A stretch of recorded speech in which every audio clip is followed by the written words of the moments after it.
भगवान ऐसी पत्नी सबको दे। यह कहानी आपके दिल को छू जाएगी। सुबह का वक्त था। मैं ऑफिस के लिए लेट हो रहा था। अक्सर मैं सुबह जल्दी तैयार हो जाता हूँ, लेकिन कल शाम ऑफिस का बहुत काम था, इसलिए देर रात तक जागना पड़ा। जागने की वजह से सुबह लेट उठा। ऑफिस जाने में देरी होने लगी। मैंने बाथरूम में घुसते हुए पत्नी को आवाज़ लगाई कि वह मेरे कपड़े तैयार रखे। मैंने बाथरूम में ज़्यादा समय नहीं लगाया और जल्दी से नहाने के बाद बाहर आ गया। मैंने अपने बिस्तर पर देखा तो वहाँ कपड़े नदारद थे। मैंने गुस्से के स्वर में फिर से पत्नी को आवाज़ लगाई। शायद वह किचन में थी, मेरे लिए खाना तैयार कर रही होगी, इसलिए उसको मेरी आवाज़ नहीं सुनाई पड़ी, या फिर कुकर की उठती तेज सीटी में मेरी आवाज़ दब गई होगी। गुस्से के साथ और तेज आवाज़ लगाई। किचन में बड़े प्यारा सा रिप्लाई आया, आई। मेरा गुस्सा अपने चरम पर था। मुझे ऑफिस के लिए लेट हो रहा था। मैं अंदर से बुरी तरह झल्लाया हुआ था। तभी पत्नी कमरे में आ जाती है और वह सीधे अलमारी की तरफ बढ़ जाती है। मेरे मन में सवाल आया, क्या उसने मेरी आवाज़ को सुना था या फिर सुनकर अनसुना कर दिया था। फिलहाल जो कुछ भी हो, वह मेरी तरफ देखते हुए कपड़े बिस्तर पर रख देती है और वहाँ से जाने को होती है। अचानक से वह वापस आती है और मुझसे बोली, अगर मैं तुम्हें किसी के साथ डिनर व फिल्म देखने के लिए बाहर जाने को कहूँ तो तुम क्या कहोगे। उसके पूछने का अंदाज थोड़ा अलग था। मैं समझ नहीं पा रहा था कि आखिर वह किसकी बात कर रही है और क्यों। शायद मैं जवाब देने के लिए तैयार था। मैं बोला, मैं समझूंगा कि अब तुम मुझसे प्यार नहीं करती। शायद उसने गुस्से अथवा प्यार में मेरी तरफ देखा, लेकिन फिर अगले ही पल अपने होठों पर हल्की सी आती हुई मुस्कान को दबाते हुए बोली, मैं आपसे प्यार करती हूँ, लेकिन यह औरत आपसे बेपनाह प्यार करती है, शायद मुझसे भी ज़्यादा, और आपके साथ कुछ समय बिताना चाहती है। मुझे पत्नी के मुंह से इस सवाल की उम्मीद नहीं थी। मेरे मन में एक सेकंड में हजारों सवाल ऊपर नीचे होने लगे। आखिर किस औरत की बात कर रही है और किससे मिलवाना चाहती है। ऐसे हजारों सवालों के साथ मेरा मन मुझे घेर रहा था। आखिर मैंने पूछ ही लिया, किसकी बात कर रही हो। पत्नी ने बिना कुछ बोले एक तस्वीर की तरफ इशारा कर दिया। वह तस्वीर मेरी माँ की थी, जो मुझसे दूर रहती थी, जिनसे कई महीनों से मैं मिला नहीं था। शायद काम की वजह से मैंने उन्हें फ़ोन भी नहीं किया था। मैं अपनी व्यस्तता के कारण उन्हें समय नहीं दे पा रहा था। मैंने पत्नी की तरफ देखा। पत्नी ने मुस्कुराहट के साथ मेरा मोबाइल मुझे थमा दिया। मैंने माँ को फ़ोन किया और उनसे रात पर खाने के साथ फिल्म देखने के लिए कहा। माँ मेरी आवाज़ सुनकर खामोश हो गई। शायद करुण स्वर था, तुम ठीक तो हो? तुम दोनों के बीच कोई परेशानी तो नहीं? माँ ने पूछा। उनके लिए मेरा एकाएक इस तरह का फ़ोन करना शायद किसी परेशानी का संकेत था। नहीं, कोई परेशानी नहीं, बस मैंने सोचा कि आपके साथ बाहर जाना एक सुखद एहसास होगा। मैंने जवाब दिया और कहा, बस हम दोनों ही चलेंगे। उन्होंने इस बारे में एक पल के लिए सोचा और फिर कहा, ठीक है। शुक्रवार की शाम जब मैं उनके घर पहुंचा तो वह मेरा इंतजार कर रही थी। मुझे देखकर उनका चेहरा खुशी से चमक उठा, जैसे बरसों से खोई कोई दौलत अकस्मात उन्हें मिल गई हो। मैंने माँ के पैर छुए और उन्हें गाड़ी की तरफ ले जाने लगा। वह बार बार मेरी तरफ देखकर हल्के हल्के मुस्कुराकर गाड़ी की तरफ बढ़ रही थी। कार में माँ ने बताया कि उन्होंने अपने एक दोस्त को बेटे के साथ खाने के लिए बाहर जाने की बात बताई है। वह काफ़ी प्रभावित थी।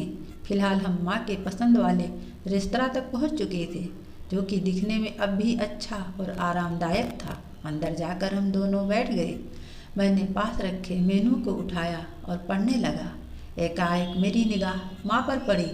वह अभी भी मुझे देख रही थी, लेकिन इस बार वह मुस्कान गायब थी।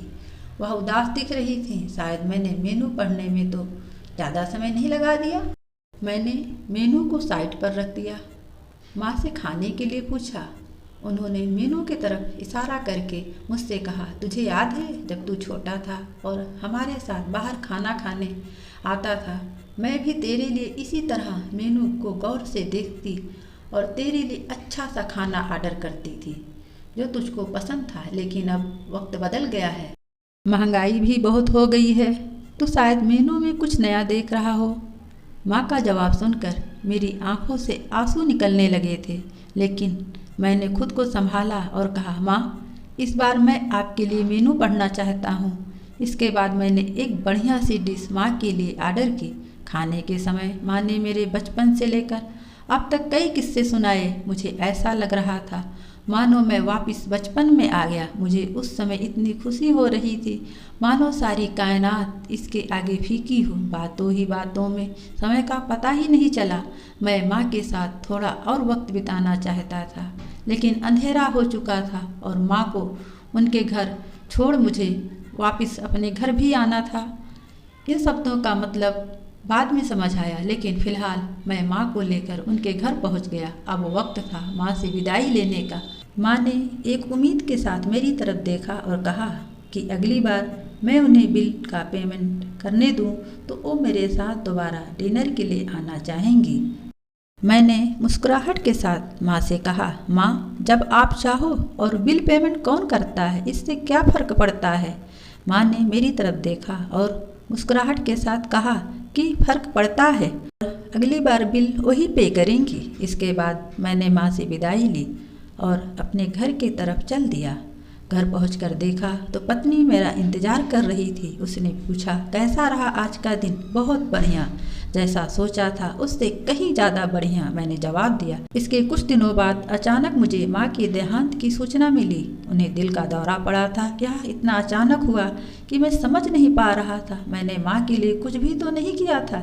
मैं वापस उनके साथ समय बिताना चाहता था, लेकिन अफसोस अपने व्यस्त समय की वजह से मैं माँ के लिए समय नहीं निकाल पाया। लेकिन अब पछताए होता क्या, जब माँ थी तब समय नहीं, और अब जब माँ नहीं तो पछतावा और अफसोस। माँ की मौत के बाद मुझे एक लिफाफा मिला। उस लिफाफे में उसी रेस्तरां की एडवांस पेमेंट की रसीद के साथ माँ का एक खत था, जिसमें माँ ने लिखा था, मेरे बेटे, मुझे पता नहीं कि मैं तुम्हारे साथ दोबारा डिनर पर जा पाऊँ या नहीं, इसलिए मैंने 2 लोगों के खाने की अनुमानित बिल का एडवांस पेमेंट कर दिया है। अगर मैं ना जा पाऊँ तो तुम अपनी पत्नी के साथ भोजन करने जरूर आना। उसी रात तुमने कहा था ना कि फर्क पड़ता है, मुझ जैसी अकेली रहने वाली बूढ़ी औरत को फर्क पड़ता है। तुम नहीं जानते हो उस रात तुम्हारे साथ बीता हर पल मेरे जीवन के सबसे बेहतरीन समय में से एक था। भगवान सदा तुम्हें खुश रखे, तुम्हारी माँ। इंसान को दुख अपनों को खोने के बाद होता है। अगर समय रहते एहसास हो जाए तो जीवन में छोटी छोटी बातों से परिवार में खुशियाँ बांटी जा सकती हैं, और माता पिता तो जीवन की सबसे अनमोल धरोहर हैं। आशा करती हूँ आपको यह कहानी पसंद आई होगी। कहानी पसंद आई हो तो लाइक, सब्सक्राइब, शेयर जरूर करें। इस कहानी पर आपकी क्या राय है, कमेंट करके ज़रूर बताएं।